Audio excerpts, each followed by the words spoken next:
What's good in the hood, YouTube? This is Crazy Samurai 71 here, bringing you another video. Today's video is on Transformers Robots in Disguise, Episode 6. This episode is entitled As the Kospego Orders. Commands. What am I saying? Commands. Same idea. Anyway, you may think to yourself, what the heck is this Kospego? Well, this will be explained just about a minute or so. So just hold on. So anyway, this episode's really cool, and it's a bit weird, but at the same time, it's actually a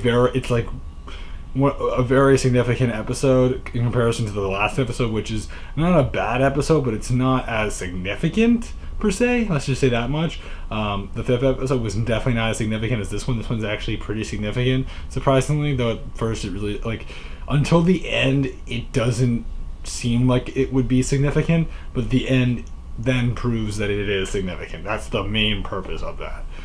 So anyway, you may think to yourself, what's the Kospego?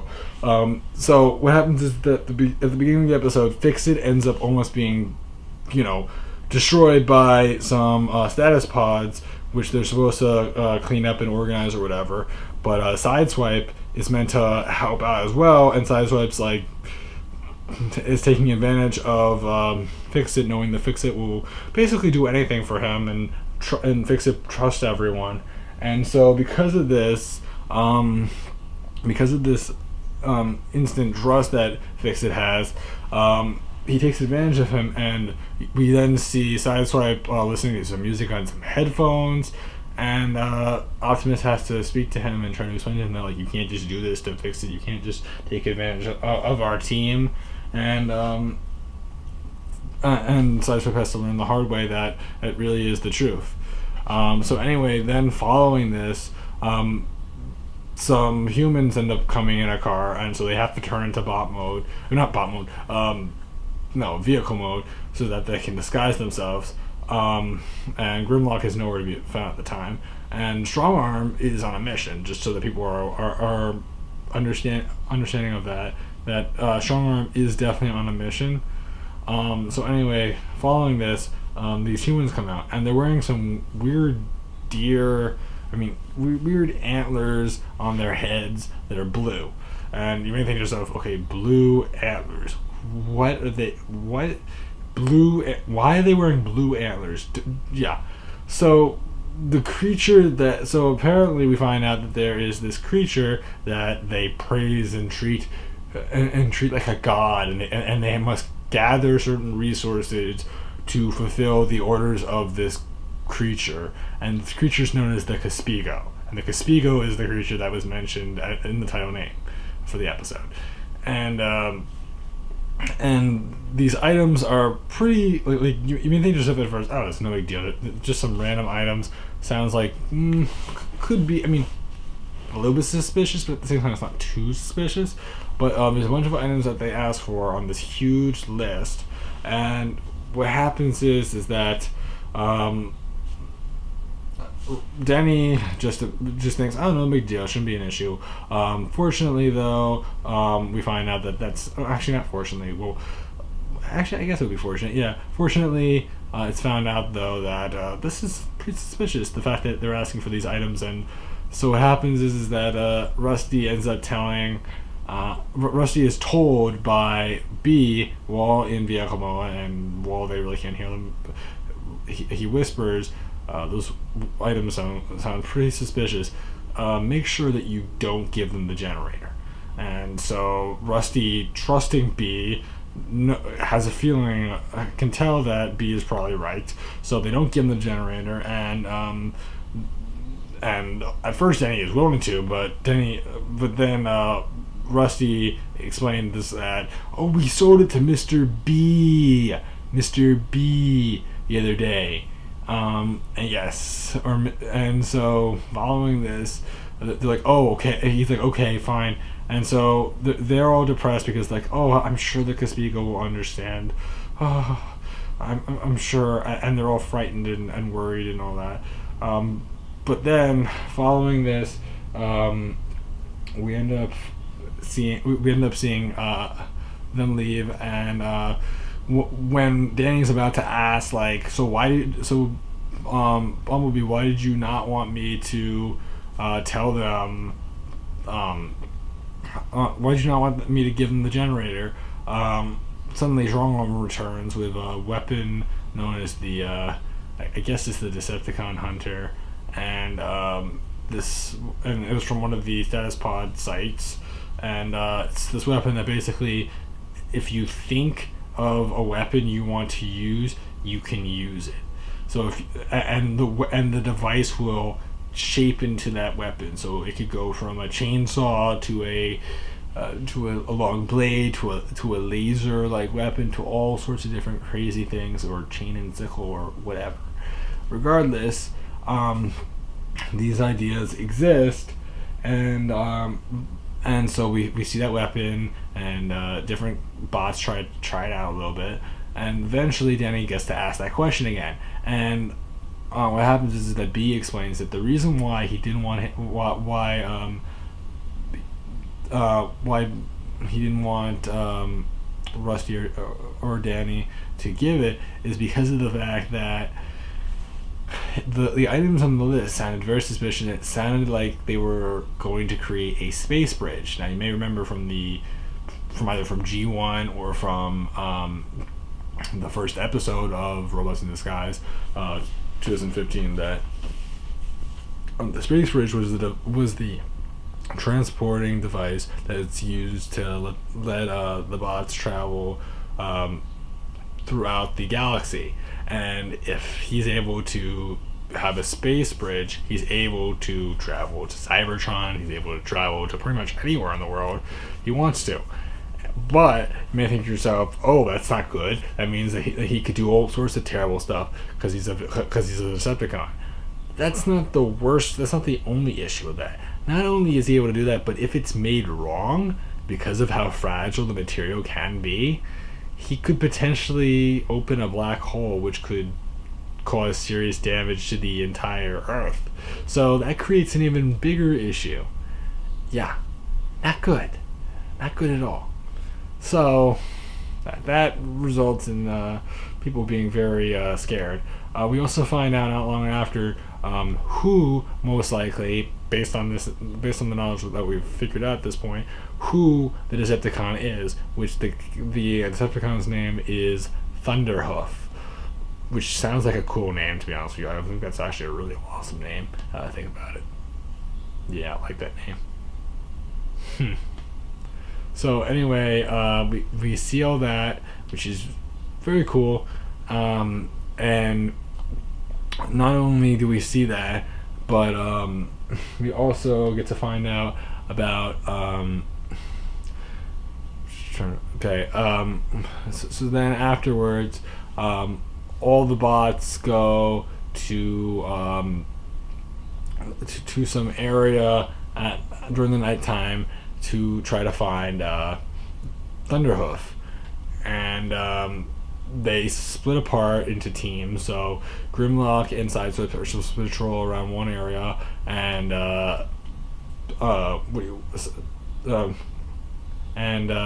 B and Strongarm are supposed to scout out the area and try and find Thunderhoof. Thing is that B gets bored Sideswipe gets bored pretty fast, and he tries to take advantage of the situation. Says, "Oh, don't worry, you can just stay there. I'm gonna go and look around the perimeter." And instead of trying to even stay near his partner, he goes a distance. He puts on his headphones like he did for Fixit, ignores his partner, and bad things happen. What happens is that suddenly B's like, "Why are you not with your partner?" And then suddenly we hear an attack must have happened, and we can assume at that point that more likely than not, the thing that must have done it couldn't have been the humans. Pretty clear, it was Thunderhoof. So that creates an issue, and it's all because Sideswipe wasn't there, and there's that whole entire theme running, and so because of that. You may think to yourself, oh, Grimlock, so did Grimlock have any memory of Thunderhoof? No, Grimlock had no memory. And I mean, Grimlock is not the smartest character ever, and he's never been known for being smart. But what happens is that he acts very delusional, and because B can't trust Sideswipe at this time, because of all the things he's been doing. B tells Strongarm to bring Grimlock back to the base, while Sideswipe and Bumblebee will go on to find Thunderhoof. So they do that, and they have to convince the humans to listen to them and to make sure that the humans leave the area. So what they do is they put on some sticks and stuff, and they pretend to be some other creatures like Sideswipe, like side go, and they try to be Bumblebee go or whatever, and they try to have these weird kind of names to represent who they really are or whatever, and it's really just funny. And they believe that they are some spirits and legendary creatures that are like the Kospego that they call it. So anyway, they do that and they believe them, and it's pretty interesting. And then following this, we finally get to see Thunderhoof, and Thunderhoof looks pretty much like a deceptive, like a robot with antlers, and resembles to an extent a deer or an elk or something, or one of those kind of creatures. And following this, they end up fighting Thunderhoof, and we finally get to also see the space bridge. And the thing is that B almost gets destroyed by Thunderhoof, but in order for Sideswipe to save B, he pretends to be on B's side. Not on B's side. I wasn't focused here. On Thunderhoof's side, and says, "Oh, I'm sick of this guy. I need to get off world. I know it. I'm miserable. I need to do this." And so he tries to act as though he's gonna join him and do all this stuff or whatever. And this sounds like, oh, but sounds perfectly fine. No big deal, right? And in order to make this work out, he does all that in order to sneak around, and sounds like a perfectly good idea, you would think. And following this, though, we end up seeing B. What do you call it? We end up seeing him give up.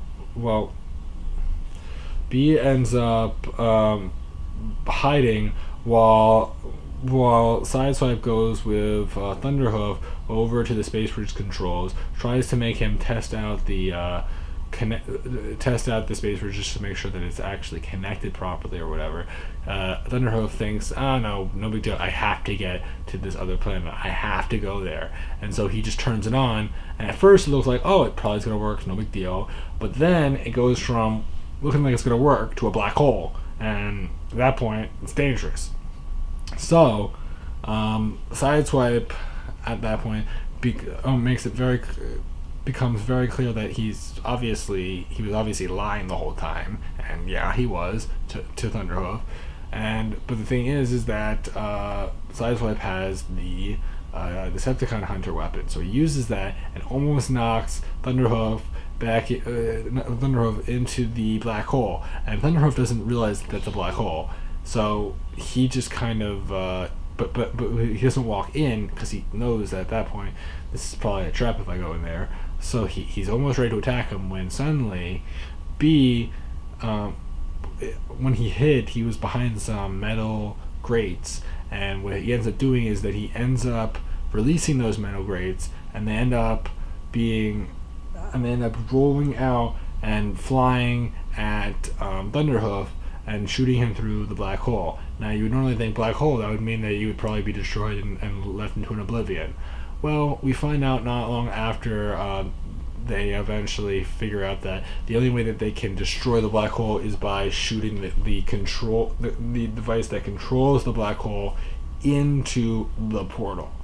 And by doing this, by shooting the black hole by shooting the mechanism that controls it into the black hole, it causes the black hole to suck up itself and get rid of itself.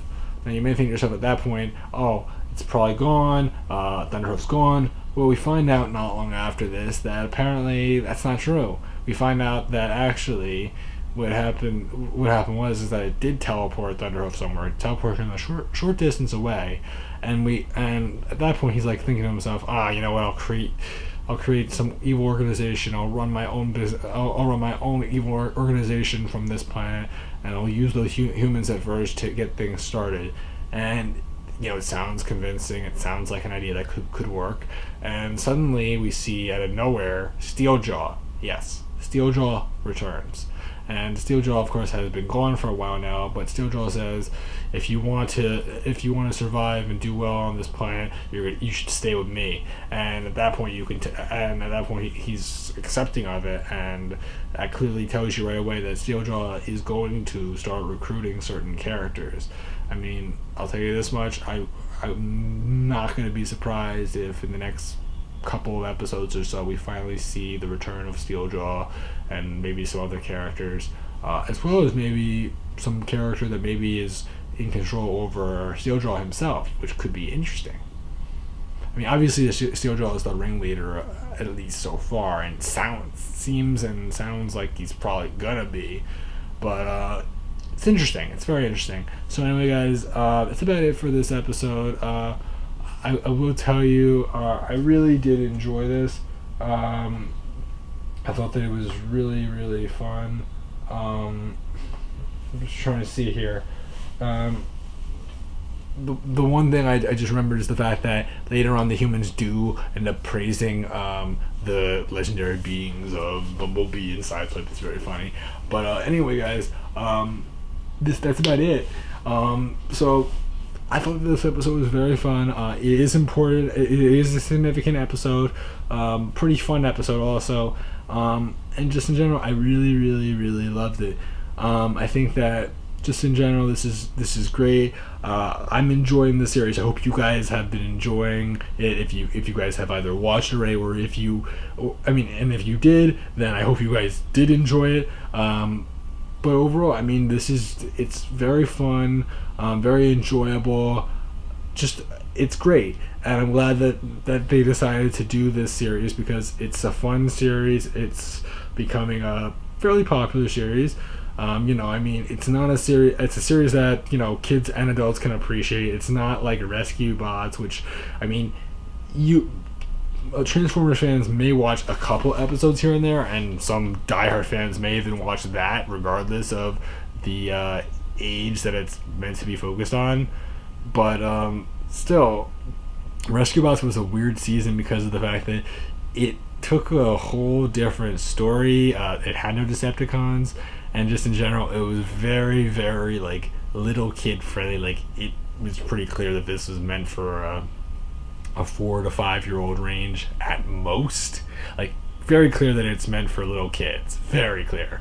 And I mean, there's no violence at all or anything, and it's very, very clear that it's like, oh yeah, fire trucks, oh yeah, I'm gonna rescue people. It was pretty clear that it was meant to be a little kid show, Rescue Bots. So this is a nice thing to see, since Rescue Bots came right after Prime and Prime Beast Hunter or whatever. So I'm glad that this exists, because Rescue Bots, though it's nice just because it's something to differentiate themselves and attract a much younger audience, so that they have something to relate to. It's not that good by any means, and really it was a series that a lot of the fan base just kind of looked at and maybe saw an episode or two and hoped maybe they would do something. They never did anything, and I kind of never expected them to do anything, and it's depressing because that could have been a perfect time period for them to create another series. But I get it, it's like they wanted to have that year or so where they could work on this and make it as good as they can, and from what you can already tell, it's looking like a fun series, and it's a popular series, and they've done a lot of merchandising and a lot of stuff overall. It's been really exciting, and a lot of the characters are really fun and interesting, and the Decepticons are interesting in the way that they're doing things, and how each episode they release, they show different Decepticons and give different stories, and there's always a hidden message or whatever meant to be implied in certain episodes. And you know what, it's just really fun. I think that this has been really, really cool. it's still a really cool concept, and hopefully they plan on doing more than one series. I mean, more than one season of it, because currently speaking, there's only like 13 episodes or so that are in it, and that were planned overall, and yet to release around the world. But you would think that they would do more than 13 episodes, because pretty much every single Transformers series has had more than 13 episodes, and you would think that they would have like 2 or 3 seasons at least. I mean, if they make it one season, it's kind of like, it's really short. It's like you would think that they would try to do a little bit more than 13 episodes. 13 episodes. And it still amazes me, the fact that that's only what they've done, or they plan on doing, if that's true. And I really hope it's not. So anyway, guys, please like, comment, and subscribe. And thank you guys again for watching. And remember to always stay awesome. And goodbye.